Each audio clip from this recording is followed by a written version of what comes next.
Hello and welcome. I am Scrapperlock, and this is City of Heroes. We are with our brute Liberty Lass, who has 131,000 XP earned now, 23,000 to go to get to the next level, which will be level 21 in our next two slots, and 964,000 influence. Are still trying to get to our first million. Hopefully, we will be there before level 22. We should be.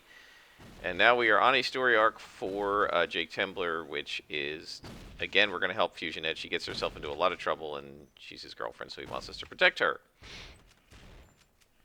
So she's trying to, like, suss out clues about his father, who was the villain that caused Faultline to be destroyed, Overbrook to be turned into Faultline. And I think Faultline was the name of the villain, if I'm not mistaken. But I could be wrong about that. But yeah, so we have to go in here, and there are some Arachnos, right? These are the newer villains that were created with City of Villains. Lord Recluse, named after the Recluse Spider, is a sort of spider-themed supervillain, and he lives in the Rogue Isles, where he's created a haven for evil villains. That's what when you play City of Villains, that's where you're playing. And the faction, the organization that he created, is called the Arachnos organization. And so you can see here that Arbiter Sands, who is an Arachnos, and he is listed as a villain, is fighting with a boss and a minion. So we're going to have to go in here and take out the boss and the minion, and then Arbiter Sands is going to join us. The enemy of my enemy is my ally, so he is going to work with us against the Lost here, if we can free him. And we should be able to. This boss should not be able to do anything. This is a level 19 boss, and even though the mission is level 20, I'm not sure if we can go above level 20, because I believe this is a pre-level 20 story arc. So we got a clue. Arbiter Sands wants revenge. So he says, I'm an arbiter, and my purpose is to act on the will of Lord Recluse. He was set up by a lost leader named Curse, and so he wants to get revenge on Curse. So he's going to follow us around with his useless toys, and they're pretty good at aggroing things and not so good at defeating them. But that's okay. We're going to still look around for FusionNet, and what I do is I ignore Arbiter Sands in this mission. He can follow me if he wants. He can aggro things if he wants. I don't care if he dies. I'm here to protect FusionNet and save her. I don't care what happens to Arbiter Sands. He doesn't tend to over aggro to the point where I have trouble the way Lady Jane and FusionNet do. So I basically ignore him.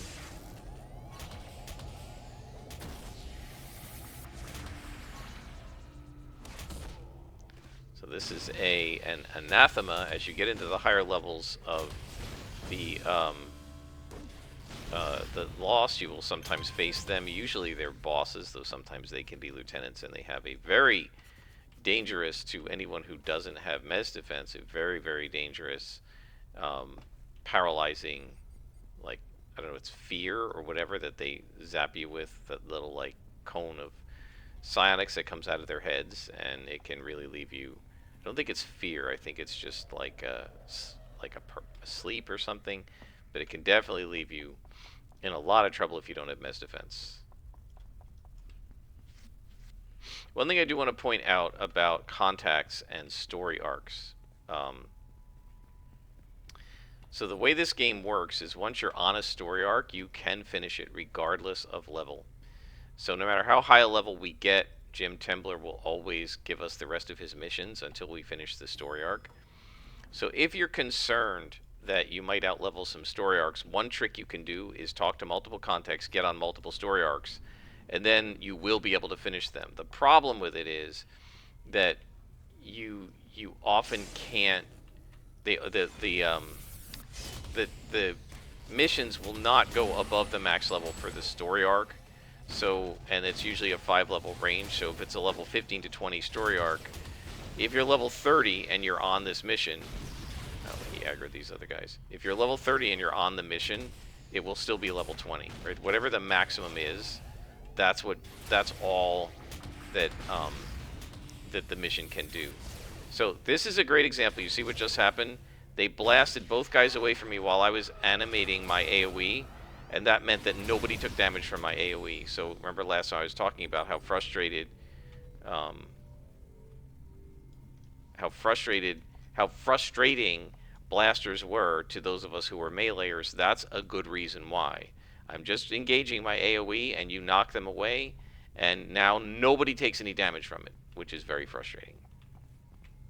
Especially when you're a tank, right, and you're relying on your area effect to aggro multiple mobs, and the blaster blasts them all out of the way, right, and nobody takes any damage and nobody gets aggroed. And now as a tank, I have to chase a bunch of them around that got all scattered all over the place and individually taunt and aggro them, which can be infuriating, right? And as a scrapper, it's even harder to do. Arbiter Sands is fighting somebody downstairs, don't know who, don't care. I do care, however, if Fusionette is going down there, right? Because I do want to protect her. Now, I don't think you can actually fail this mission if Fusionette dies. It depends on the way the mission is coded. Sometimes if the NPC dies, you fail. Usually you don't.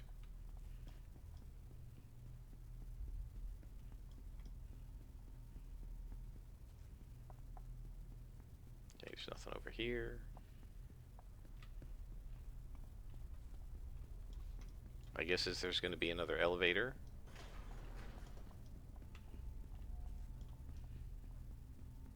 And what we have to do is defeat Curse, who is an enemy boss.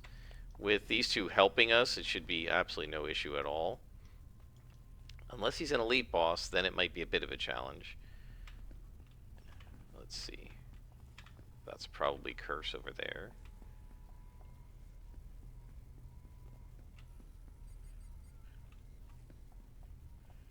Oh, he is an elite boss. Okay, well. Let's head on in, and I will not worry about anybody else. I'm just going to focus on Curse, because Fusionette and Arbiter Sand should take care of the other guys for us.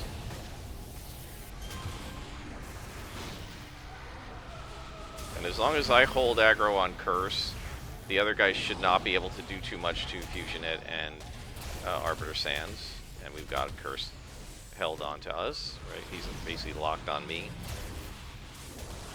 You see oh, did you see how he ran away? That's because Fusionette drew aggro from him, but it was too late, and we defeated him. So we got a couple more clues.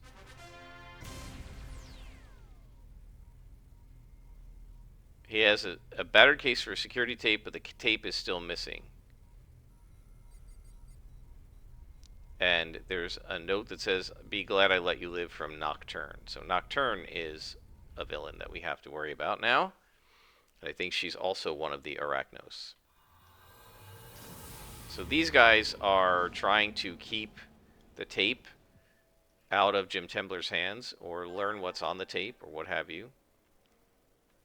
Maybe she'll listen to her doctor next time. This Nocturne person has the only thing left that could tell me what happened to my father. And so now we're going to try and stop Nocturne. So I'm going to do here is take a moment to head to the hospital and just grab, oops, going the wrong way, just grab the inspirations that I need to fight Nocturne, which is my standard kit. Nocturne has a pretty brutal, she's an elite boss, and she's a pretty brutal offensive ability, so we definitely want to have some luck to reduce her 2-hit. Now that we have quick recovery, I think we can ditch one of these endurance, and going to pull an extra luck. That'll get us to about 37% defense, and that should drop her 2-hit down to like 25% or so. I think it goes, I think lieutenants are plus 10 to hit. No, plus 5 to hit. Bosses plus 10. Elite bosses plus 20, something like that. I can't remember the exact numbers, but they do have a higher chance to hit, and they usually have powers that give them buffs. So we definitely want to make sure that we have ourselves protected against Nocturne.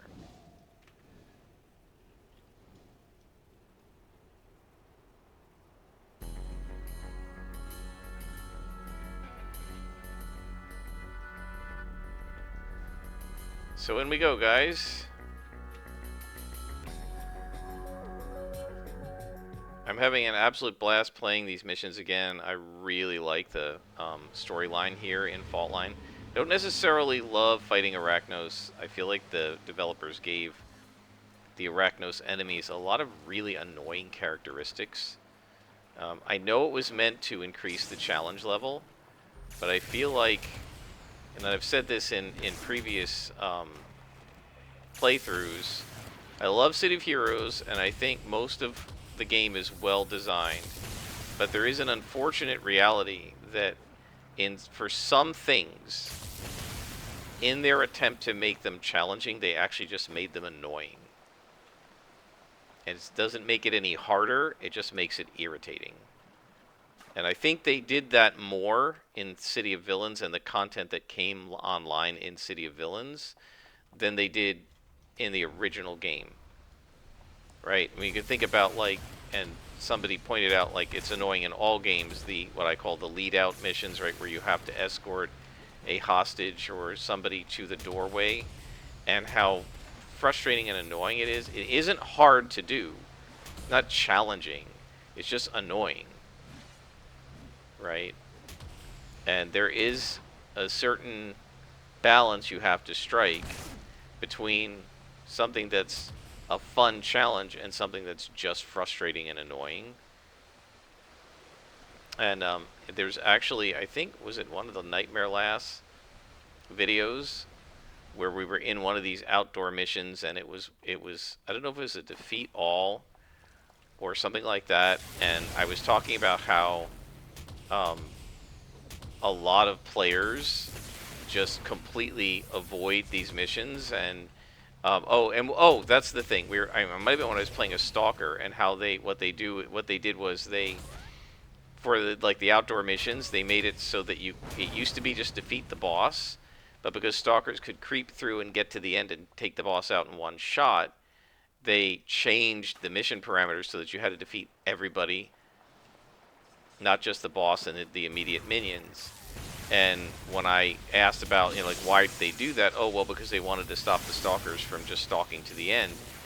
And I said, the problem with this is that there often was no self-reflection on the part of the developers, in the sense that, yes, what the players are doing is a little exploitative.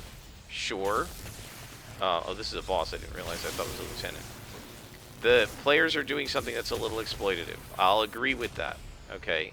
However, what you ought to ask yourself as the developer is why, right? Why is it that the players are skipping all of the content and just going to the end? Presumably, it's because, at least for some of the players, yeah, there's some people who are always going to exploit. But it's not the majority. The majority of players are doing what's fun, right? And avoiding what's not. And my concern, if you've got people who are purposefully ducking content, would be, are they doing that because they don't find the content enjoyable?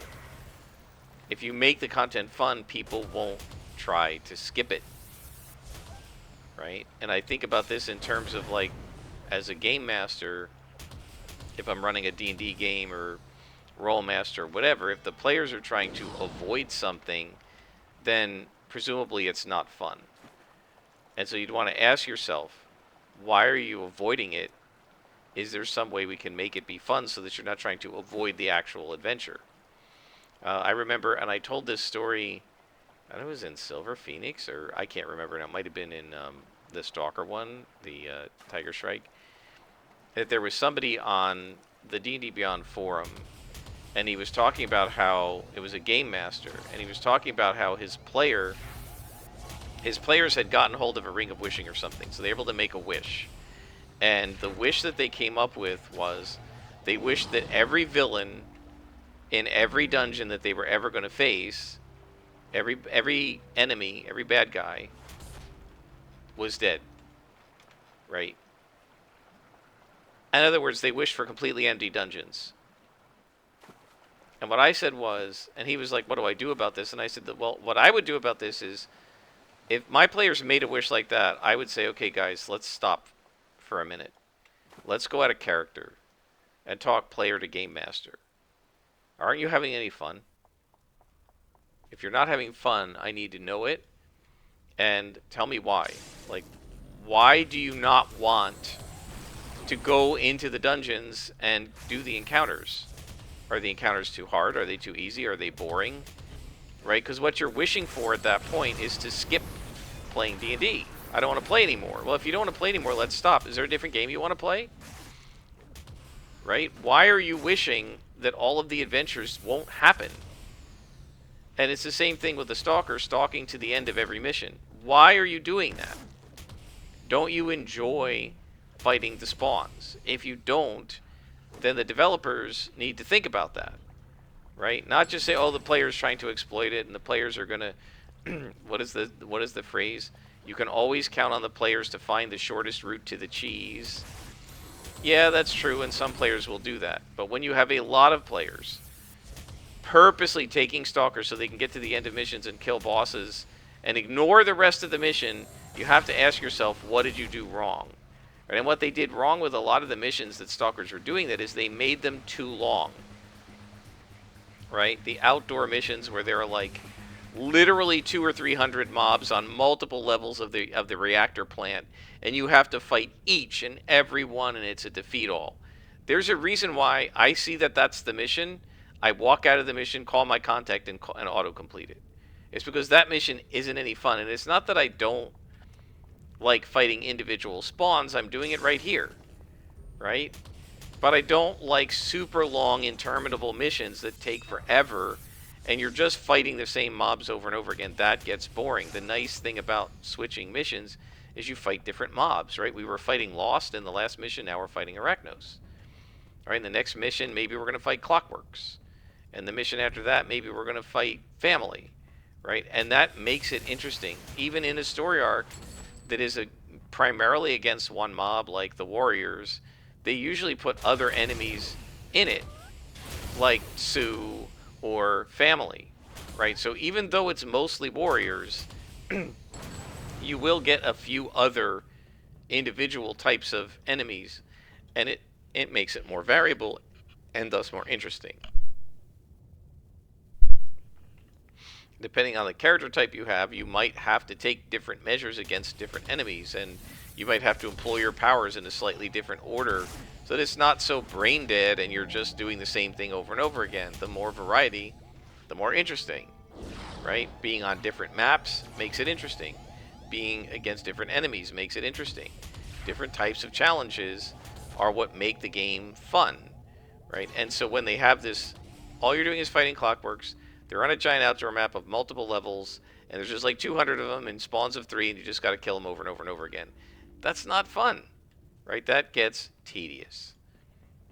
And so I think, in an effort to make it challenging, the developers of City of Heroes sometimes bled over into the area of tedium and boredom rather than, a challenge. I remember at one point saying to Statesman, the challenge shouldn't be to keep my eyes open and not fall asleep. Right? If that's the challenge of your mission, something is wrong. Now, this mission, I think, is fine. It's a good length. It's got a really tough enemy at the end. Right? Because you need specific inspirations at the end of the fight, this tray, I can't spend them during other fights. Like the boss fight dropped me almost to nothing. Why? Because I'm hoarding my inspirations. Not because I don't think more inspirations are going to come along. They always do. But because I have a specific kit I want to use to fight this specific enemy. And I want to make sure I have it, and you can't guarantee what you're going to get. You can't guarantee what you're going to get by random drops. Right? So we're going to target the minion first. And you need a lot of accuracy against her. because she goes into like a stealth mode and that gives her big defense. So you definitely need accuracy against her. This is keeping us at our 95%. And the advantage of the Brute and having fought these other guys is that my Fury is up nice and high. This is a Claws Scrapper. She's got Eviscerate, I think, which is like a really brutal Claws attack. You can see me use it in the Stalker video. She gets teleported away. And now we just have to beat up the submarine, which is super annoying. So this is an example of this should just be a clicky. There's absolutely no point to doing this.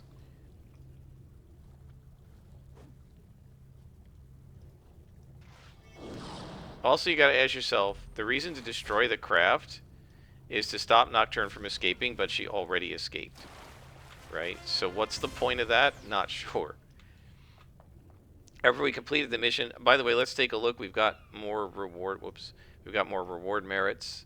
We now have 92 of them. Remember, you need like 100 for each archetype origin enhancement. So we're gonna need like, to get all 12 of them, we're gonna need about 1,200, I think, reward merits.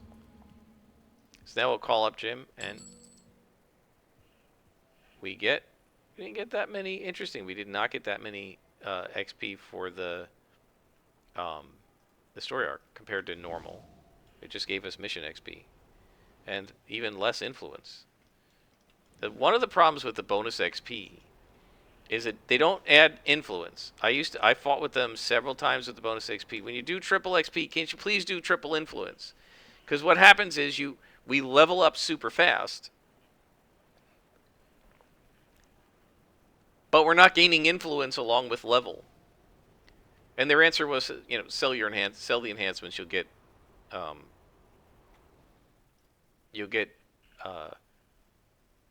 plenty of cash from these. But when you level up too fast, you always end up influence poor. Again, once the auction house came out, that changed a little bit.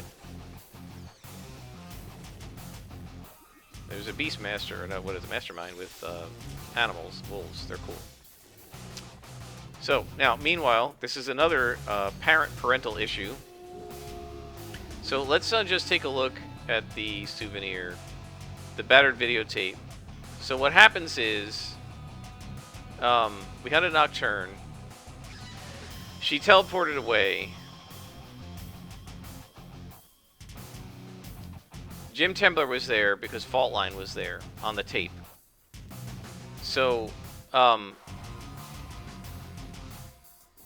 Faultline wore a high-tech suit to amplify his tectonic powers, but his father was a mutant whose powers were inherent, and even Jim has a little bit of this power.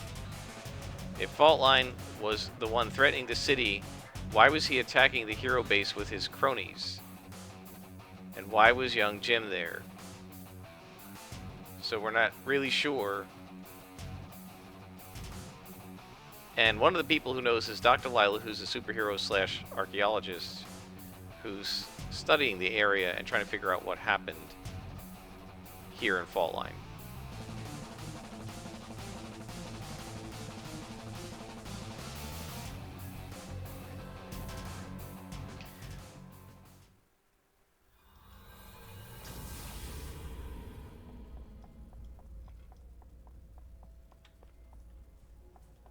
And this is going to be Vajalox, I think.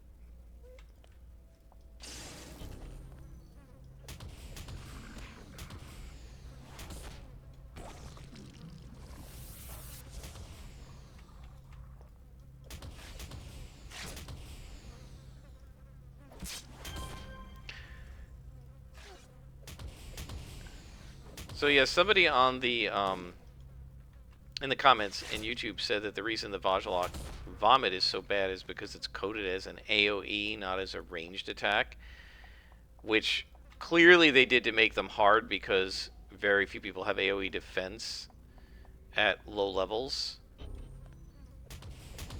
It's sort of like a single target AoE. I don't know if that's actually the case, but here's my issue, right? We were looking at the 2-hit rolls, and they had 50 or 55% to hit, right? I don't have AoE or melee defense, but for some reason they keep hitting anyway. And it feels like, to me, they hit way more than 50% of the time. Right? I mean, I have 75% chance to hit with this blaster thing, the Nemesis staff, and I feel like that misses more often than the Vajaloks do. Some of it's probably confirmation bias, but there's also no question about the fact that against minion level Vajaloks, this character and all the other characters have ever had, their hit point bars drop much faster than against other mobs in this level range. By the way, mobs kind of sometimes confuses people because in the vernacular, in everyday language, right, a mob is a group of unruly people. But mobs is an abbreviation, M-O-B, all caps like this, mobs, right? And I'm not sure the exact meaning of the acronym. I know what it means, the exact words. I thought it meant mobile object, right? And this came from the fact that it came from MUD times, multi-user dungeons, text games that were run mostly by people in their basements and stuff in the 90s, and it meant mobile object because the MUDs and mushes and stuff, a lot of them were done with object-oriented code. Is he going to blow up? And it was sort of in the early days of object-oriented programming where this was invented. And each one of these things is an object in object-oriented code, which has all the attributes and stuff hanging off of it. And you spawn objects and delete objects and stuff like that. That's the normal way to do object-oriented programming. And so my understanding was it stands for it is a mobile object in the object-oriented programming sense in the code base. And so you're fighting mobile objects code-wise, and so they're called mobs, M-O-Bs.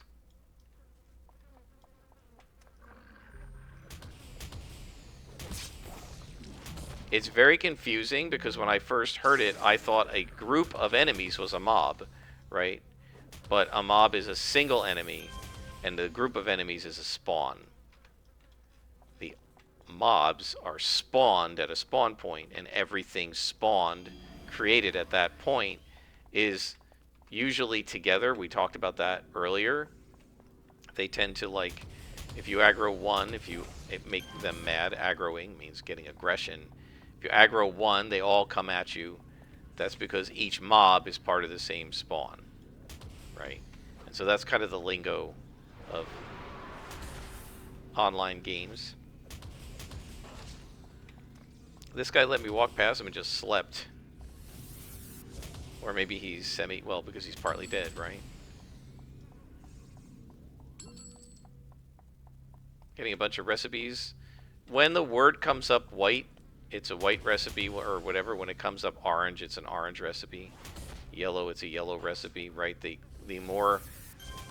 closer you get to the color red and purple, the better it is. So whites are, like, common, right? We saw that in the training section. Whites are common, yellows are uncommon, oranges are rare, and purples are very rare or whatever for the recipes.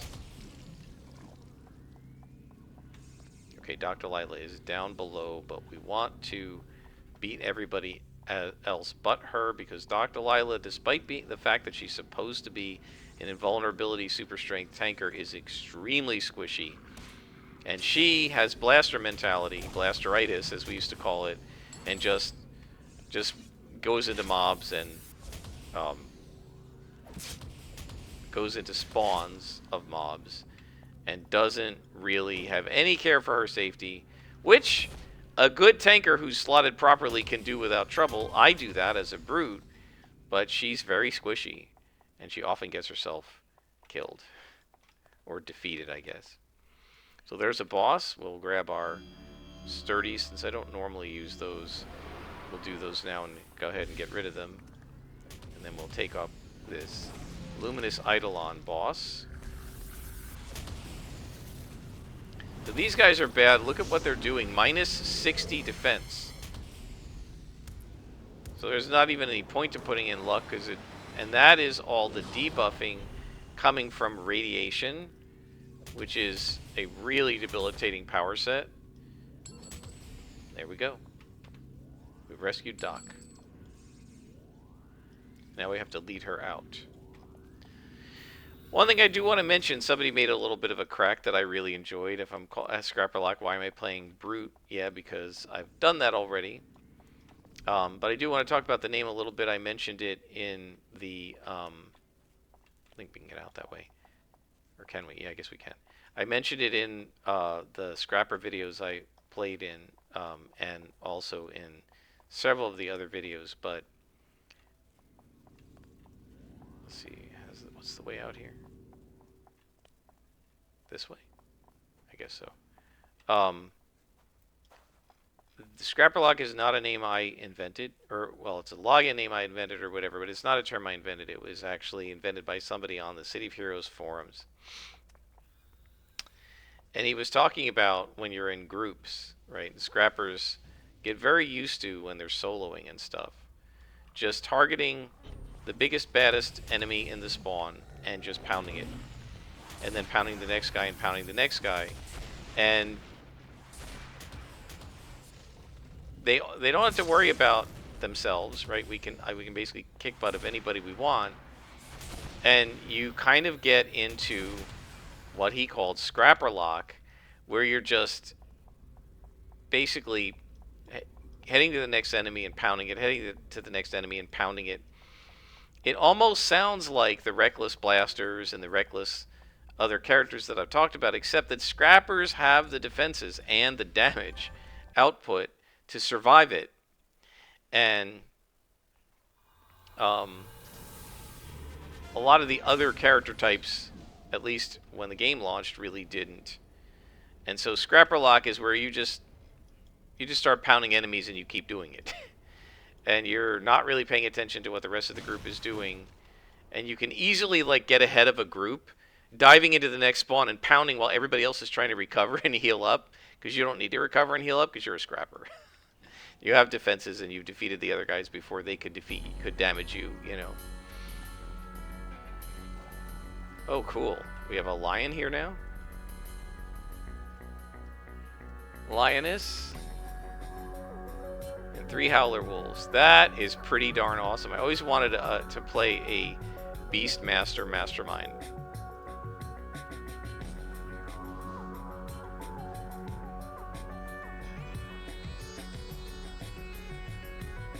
So anyway, I took the name Scrapper Lock when City of Heroes came back, because I played a scrapper, and the one guy was saying Scrapper Lock is fun, especially when you're soloing. And it's one of the reasons why I so much love playing scrappers, because you can just dive in and pound enemies, and you can see with the Brute it's the same way. There's no need to be tentative or afraid, and it's really scrappers in City of Heroes that changed my playstyle a little bit. As you can see, I'm probably way more cautious than most Brutes and scrappers, but I'm far less cautious than I used to be in role-playing games before City of Heroes came out, in computer role-playing games, and that's entirely due to the scrappers in City of Heroes that made me realize my character is not made of tissue paper, and I can dive in and start pounding. And with a scrapper, you've got the juice to back it up, right? You do a lot of damage, you do the damage very quickly, and your defenses hold up long enough for you to take down the enemies and move on to the next spawn. And you can see that that's mostly been happening with the Brute as well. We're going to stop here, guys. I think that's enough for today. I hope you've enjoyed, and until next time, I am Scrapper Lock, and this is City of Heroes.